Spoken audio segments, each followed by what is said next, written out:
ANS-CBL घोटाले में पूर्व कांग्रेस सांसद पुलिस हिरासत में, कॉमरेड पंडियन ने सीबीआई जांच की मांग की। कॉमरेड पंडियन, अध्यक्ष all India forward block Andaman, और कॉमरेड रविचंद्र, किसान सभा उपाध्यक्ष, प्री 42 सेटलर यूनियन ने एएनएस-सीबीएल बैंक घोटाले में एफआईआर के सभी विवरणों को सार्वजनिक करने की मांग की है। जांच के दायरे में 24 नाम और उनके कारोबारी रिश्ते शामिल हैं।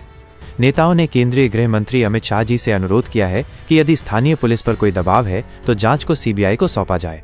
नेताओं ने संवैधानिक अधिकारों और आरबीआई के नियमों का हवाला देते हुए द्वीपवासियों की बचत की सुरक्षा और जनविश्वास की बहाली की मांग की है। स्थान: पोर्ट ब्लेयर, दक्षिण अंडमान। तारीख: 30 जुलाई 2025। सार्वजनिक बयानदाता: कॉमरेड पंडियन, अध्यक्ष all India forward block Andaman व निकोबार द्वीप समूह।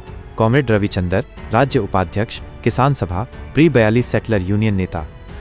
पूर्ण बयान: जनता का पैसा पवित्र है, कानून से ऊपर कोई नहीं। हम कॉमरेड पंडियन और कॉमरेड रविचंद्र एएनएस-सीबीएल बैंक घोटाले में दर्ज प्रथम सूचना रिपोर्ट एफआईआर को लेकर गंभीर चिंता व्यक्त करते हैं। इस मामले में 24 व्यक्ति और कई व्यावसायिक संस्थाएं शामिल बताई जा रही हैं। हमारी मांगे: 1. एफआईआर पूरी तरह से सार्वजनिक हो।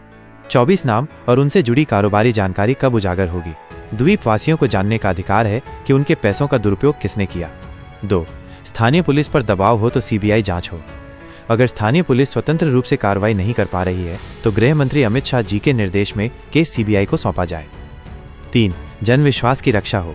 यह सिर्फ घोटाला नहीं बल्कि किसानों, मजदूरों और सेटलर्स के विश्वास का विश्वासघात है। 4. पुरानी शिकायतों को भी जांच में जोड़ा जाए। पूर्व सांसद विष्णु पदाराय दादाजी द्वारा दर्ज की गई शिकायतें भी दोबारा जांच में शामिल की जाए। कानूनी और नागरिक अधिकारों का हवाला: अनुच्छेद 14 कानून के समक्ष समानता का अधिकार। कोई भी वीआईपी, सांसद या राजनीतिक व्यक्ति कानून से ऊपर नहीं है। सूचना का अधिकार अधिनियम 2005। जनता को ऋण रिकॉर्ड, बैठक के मिनट्स, ऑडिट रिपोर्ट की जानकारी चाहिए। आईपीसी की धाराएं 409, 420, 467, 468, 120B।